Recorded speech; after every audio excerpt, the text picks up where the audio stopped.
돌아오셨다.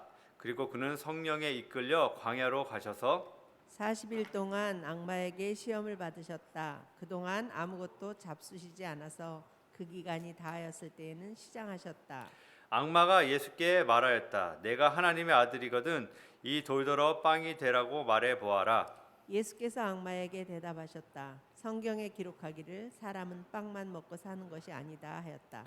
그랬더니 악마는 예수를 높은 데로 이끌고 가서 순식간에 세계 모든 나라를 그에게 보여주었다. 그리고 나서 악마는 그에게 말하였다. 내가 이 모든 권세와 그 영광을 너에게 주겠다. 이것은 나에게 넘어온 것이니 내가 주고 싶은 사람에게 준다. 그러므로 내가 내 앞에 엎드려 전하면 이 모든 것을 너에게 주겠다. 예수께서 악마에게 대답하셨다. 성경에 기록하기를 주 너의 하나님께 경배하고 그분만을 섬겨라 하였다. 그래서 악마는 예수를 예루살렘으로 이끌고 가서 성전 꼭대기에 세우고 그에게 말하였다. 내가 하나님의 아들이거든 여기에서 뛰어내려 보아라. 성경에 기록하기를 하나님이 너를 위하여 자기 천사들에게 명해서 너를 지키게 하실 것이다 하였고 또한 그들이 손으로 너를 떠 받쳐서 너의 발이 돌에 부딪히지 않게 할 것이다 하였다. 예수께서 악마에게 대답하셨다. 성경에 기록하기를 주 너의 하나님을 시험하지 말아라 하였다. 악마는 이 모든 시험을 끝마치고 물러가서 어느 때가 되기까지 예수에게서 떠나 있었다. 아멘. 예, 너무나 반갑습니다. 오늘 올해 첫 번째 우리 토요 아침 예배인데요. 함께 예배 드릴 수 있어서 너무나 기쁘고 감사하게 생각합니다. 오늘 말씀은요, 예수님께서 공생애를 시작하시면서 경험하신 내용인데 특별히 이 사단에게 시험을 받는 그 말씀입니다. 우리가 여기서 한 가지 알아야 될 사실 하나가 있는데요. 그것은 하나님의 인도하심을 경험하며 살지라도 우리에겐 여전히 시험이 있다는 사실입니다. 오늘 1절과 2절 말씀에 보시면 예수께서 성령으로 가득하여 요단강에 돌아오셨다. 그리고 그는 성령에 이끌려 광야로 가셔서 40일 동안 악마에게 시험을 받으셨다. 이렇게 얘기가 나와 있어요. 그러니까 하나님 성령님의 충만함을 받았다는 그 상황 가운데서 이런 일이 일어났다는 거죠. 얼마나 역설적인 내용인지 모르겠습니다. 성령의 충만함을 받았다면 당연히 모든 문제나 어려움이 없을 것 같은데 실은 더 큰 시험과 역경이 있다는 것이에요. 우리도 동일하다고 생각합니다. 하나님 말씀대로 살고 또 성령님과 동행한다고 해서 문제가 없는 것이 아니라는 것이에요. 하나님께서 사랑하는 사람들에게 이런 시험과 시험을 주십니다. 근데 성경에서는요, 이 시험은 두 가지의 의미를 담고 있어요. 첫 번째는 하나님께서 주시는 그런 시험이 있고 또 다른 것은 사단이 주는 시험이죠. 하나님께서 주시는 시험은 우리가 망하는 것이 아니라 우리로 하여금 성숙하게 자라게 하는 데 목적이 있습니다. 그러나 사단이 주는 시험은 우리를 넘어지게 하고 결국 망하게 하는데 그 목적이 있다는 것이죠. 그래서 요한복음 10장 10절에 보면 도적이 오는 것은 도둑질하고 죽이고 멸망시키는 것뿐이요 내가 온 것은 양으로 생명을 얻게 하고 더 풍성히 얻게 하려는 것이다 라고 말씀합니다. 그러므로 우리가 반드시 기원에 끊임없는 사단의 공격과 시험을 우리는 받게 된다는 것입니다. 자, 그렇다면 어떻게 이런 사단의 공격과 시험을 우리가 이길 수 있을까요? 저는 오늘 예수님께서 사단을 물리치신 말씀을 통해 어떻게 우리의 삶에서도 이런 승리를 경험할 수 있을지 두 가지로 여러분들과 그 은혜를 함께 나누기 원합니다. 첫 번째로요, 이 사단의 시험을 이기는 방법은 상식이 아닌 말씀으로 살 때 가능합니다. 상식이 아니라 말씀으로 살아야 됩니다. 여러분 어떻게 이해하실지 모르겠지만요, 오늘 예수님이 받으셨던 이 세 가지 시험은요 보통 힘든 게 아니었습니다. 사단의 시험은요 굉장히 논리적이고 또 우리가 쉽게 이해하며 공감할 수 있는 부분으로 공격해 옵니다. 예수님께서 받으신 시험들 이렇게 하나씩 살펴보면 정말 이해가 되는 그런 부분들이 참 많아요. 여러분 첫 번째 시험이 무엇이었는지 지금 기억나십니까? 돌이 빵이 되게 하라는 그런 시험이었죠. 여러분, 돌이 빵이 된다는 게 뭐가 문제가 됩니까? 뭐 하나님께 큰 문제가 되는 일이 아니죠. 예수님께 그러한 능력이 있으셨고요. 더군다나 지금 이 말씀의 배경을 보면 40일 동안 금식 기도를 마치시고 얼마나 예수님께서 배가 고프셨겠어요. 우리가 지금 20일 이 다니엘 금식 기도하면서도 이렇게 힘든데 정말 예수님 너무나 힘드셨을 것 같아요. 그러니까 충분히 공감할 수 있는 상식적인 그런 내용이었다는 거죠. 두 번째 시험은 무엇이었죠? 세계 모든 나라와 영광을 보여주면서 나에게 절하면 모든 걸 주겠다라고 얘기합니다. 예수님께서 사실 이 세상에 오셨을 때 이 세상에서 잃어버린 어떤 세상의 권세, 영광, 또 특별히 모든 민족이 주님께로 돌아오게 될 그 사명을 또한 갖고 계셨어요. 사단은 그걸 알았죠. 그 내용을 지금 얘기합니다. 상식적인 얘기를 한 거예요. 또 세 번째 시험도 보세요. 성전에서 떨어져 봐라. 그러면 천사들이 너를 지켜줄 것이다 라는 그런 유혹이었습니다. 우리가 이 부분은 좀 쉽게 넘어가는 것 같은데요. 실은 왜 사단이 예수님을 성전 꼭대기에서 떨어지라고 얘기했을까? 이 부분을 우리가 좀 잘 주의 깊게 살펴볼 필요가 있습니다. 여기엔 중요한 사실 하나가 숨겨져 있어요. 그것은 뭐냐면 사단이 예수님께 떨어지라고 얘기했던 성전 꼭대기는요, 이 유대 전승에 메시아의 도래를 알리는 상징적인 장소였다고 합니다. 그러니까 예를 들면 예수님께서 만약 그곳에서 떨어졌을 때 정말 천사들의 도움으로 죽지 않고 이렇게 살아나는 어떤 기적을 보여주면 그 모습을 보면 사람들이 다 생각하기를 이분이 정말 메시아가 맞구나 라고 인정할 수 있는, 아주 쉽게 모든 것들이 해결될 수 있는 그러한 이야기였다라고 얘기합니다.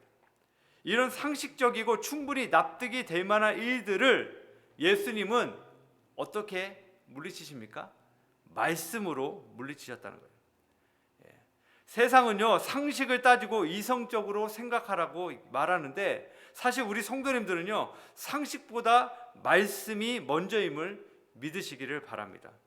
교회는요, 하나님의 말씀으로 인도함을 받는 곳이지 세상의 어떤 상식과 이성으로 인도되는 것이 아닌 것이에요. 하나님의 말씀의 권위에 순복하는 것이 먼저라는 것입니다. 오늘날 우리 교회와 성도들이 정말 세상에서 조롱받고 무시당하는 이유가 무엇인가 좀 가만히 생각해 보면 우리가 너무나 이성과 상식만을 쫓아서 가지 않는가라는 부분을 저는 생각하게 됩니다. 고리타분하다, 너무 배타적이다, 정말 사람이 너무나 융통성이 없다, 인간미가 없다, 이런 얘기들을 우리가 자꾸 들으면서 세상 사람들로 그런 얘기를 들으면서 우리도 모르게 자꾸 세상과 타협하고 그냥 그들의 말대로 쫓아가는 그런 모습이 우리 가운데 있지 않은가 모르겠습니다. 세상이 우리에게 뭐라고 얘기하는지에 관심을 갖기 전에 먼저 하나님께서 우리에게 뭐라고 말씀하시는지를 듣는 게 훨씬 더 중요합니다. 말씀을 온전히 들을 때 우리는 사단의 공격을 이길 수 있습니다. 그런 면에서 요즘 우리가 90일 이 성경 통독을 하고 있는데 얼마나 큰 축복인지 모르겠어요. 매일마다 말씀을 읽으면서 말씀이 우리에게 뭐라고 얘기하시는지, 하나님의 뜻이 무엇인지를 발견하는 것, 정말 하나님께서 우리에게 주시는 큰 축복 중에 하나라고 믿습니다. 소망하기는 정말 아직까지 우리가 시작을 못했다면 늦지 않은 것 같아요. 계속 우리가 성경 통독을 하면서 올 한 해를 말씀으로 정말 승리하시는 저와 여러분 모두가 되기를 주님의 이름으로 간절히 축복합니다. 두 번째로 사단의 시험을 이기는 방법은요, 내 중심이 아닌 하나님 중심으로 살 때 가능합니다. 여러분, 오늘 예수님께서 받으셨던 세 가지 시험의 주 요점이 뭔가요? 여러분, 그 요점을 파악하셨나요? 저는 보니까요, 정체성을 부각하는 데 있다라고 생각해 봤습니다. 어떤 정체성을 얘기합니까? 예수님이 누구신지를 보여주라는 데 초점이 맞춰져 있다는 거예요. 보세요. 사단이 지금 반복해서 이런 전제를 깔고 지금 얘기를 해요. 내가 하나님의 아들이거든 이라고 얘기를 하죠. 이게 무슨 말이죠? 내가 누군지를 보여줘라, 그 얘기를 하는 거예요. 세상은요, 자기를 드러내라, 너의 유능함을 마음껏 뽐내라, 다른 사람들로 하여금 너의 진가를 보여줘라. 이것이 세상이 외치는 슬로건입니다. 여러분, 영화 중에서 이런 종류의 영화들이 인기가 많지 않습니까? 아주 연약했던 사람이 어느 날 갑자기 슈퍼히로로 나타나는 거죠. 예, 아주 볼품없었던 주인공이 어느 날 정말 멋지게 변화돼서 그냥 그동안 그를 핍박하고 괴롭혔던 그 상대방을 아주 통쾌하게 복수해주는 그런 내용들, 너무나 인기가 많은 내용들이죠. 요즘 TV나 인터넷에서 인기 있는 프로그램들 주로 어떤 것들이죠? 무명의 싱어들, 예, 아무도 몰랐던 사람인데 아주 타고난 재능이 있었던 사람이 갑자기 나타나서 많은 사람들에게 놀라움을 주고 정말 훌륭함을 보여주면서 사람들이 막 환호하고 기뻐하고 막 미쳐버리는 그런 내용들을 사람들이 너무나 좋아합니다. 그렇지 않습니까? 왜 그럴까요? 내가 못하니까 그렇게 하는 사람들의 모습을 보면서 대리 만족을 느낀다는 거죠. 여러분, 왜 먹방 채널이 그렇게 인기가 많을까요? 내가 못 먹는데 다른 사람들의 먹는 모습을 보면서 함께 만족을 느낀다는 거예요. 여러분, 사단이 우리를 충동질하는 것이 바로 이런 부분입니다. 내가 누군지를 보여줘라. 너는 이렇게 시시한 인간이 아니다. 정말 뛰어나고 능력 있는 사람이다. 나의 자랑, 나의 영광, 나의 인정, 내가 어떤 존재인지를 보여주기 위해서 열심히 산다는 것이죠. 심지어는 교회에서도, 신앙생활도 그런 목적으로 하는 경우들이 종종 있습니다. 그런데 오늘 예수님은 이런 사단의 유혹에 어떻게 대답하십니까? 역시 예수님도 한 가지를 반복해서 표현을 하세요. 주 너의 하나님이라는 말씀으로 대답을 계속하고 계십니다. 예수님의 관심은요, 자신에게 있지 않으셨습니다. 그분은 철저하게 하나님께만 모든 초점을 맞추며 사셨습니다. 그래서 예수님께서 자기 스스로 자기를 드러내 보이지 않으셨어요. 여러분 기억하실 거예요. 예수님은 기적을 행하신 다음에 숨으셨어요. 사람들이 막 얘기하는데 얘기하지 말라고 그러세요. 본인이 그런 것들을 하지 않으셨다는 거예요. 요한복음 8장 16절 말씀에 이런 내용이 나옵니다. 그러나 내가 심판하면 내 심판은 참되다. 그것은 내가 혼자 있는 것이 아니라 나를 보내신 아버지께서 나와 함께 하시기 때문이다. 예수님은 자신의 정체성, 자기의 존재감을 다른 사람들에게서 찾거나 증명해 보이시지 않으십니다. 왜냐하면 오직 하나님만이 그분을 알아주고 인정하면 다 되었기 때문에 그렇습니다. 이 팬데믹이 우리에게 준 유익 중에 하나가 저는 바로 이것이라고 생각합니다.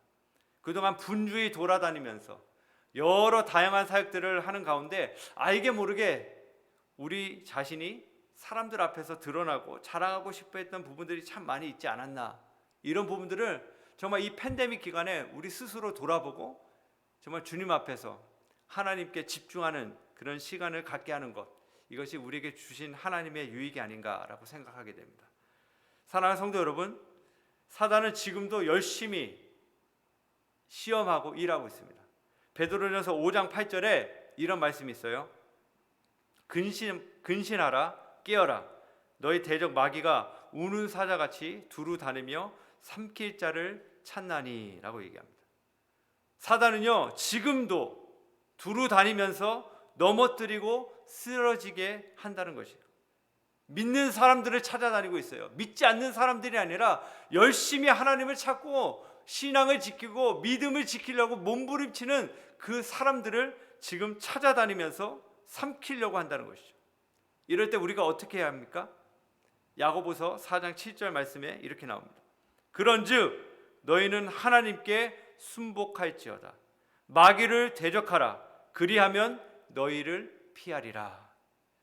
우리가 사단을 이기는 방법을 알려주시는데 먼저가 하나님께 순종하는 거예요. 순종이 제사보다 낫습니다. 순종하지 않는데 우리가 사단을 이길 수 없다는 거예요. 순서가 있잖아요. 하나님께 먼저 순복하면 그때부터 시작된다는 거예요. 그래서 첫 번째 우리가 하나님 앞에 순종하는 거예요. 그러고 난 다음에 사단을 대적하라고 얘기합니다. 마귀를 대적하라. 가만히 있으라고 그러지 않았어요. 그냥 잠잠히 있어라가 아니라 대적하라고, 싸우라고 얘기해요.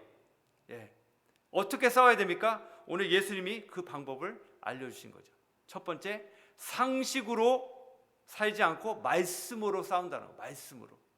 두 번째는 내 중심이 아닌 하나님 중심으로 싸워 나갈 때 우리에게 닥쳐오는 많은 사단의 유혹들, 시험들 충분히 하나님 주신 능력으로, 말씀으로 넉넉히 이겨가시는 저와 여러분 모두가 되기를 주님의 이름으로 간절히 축복합니다.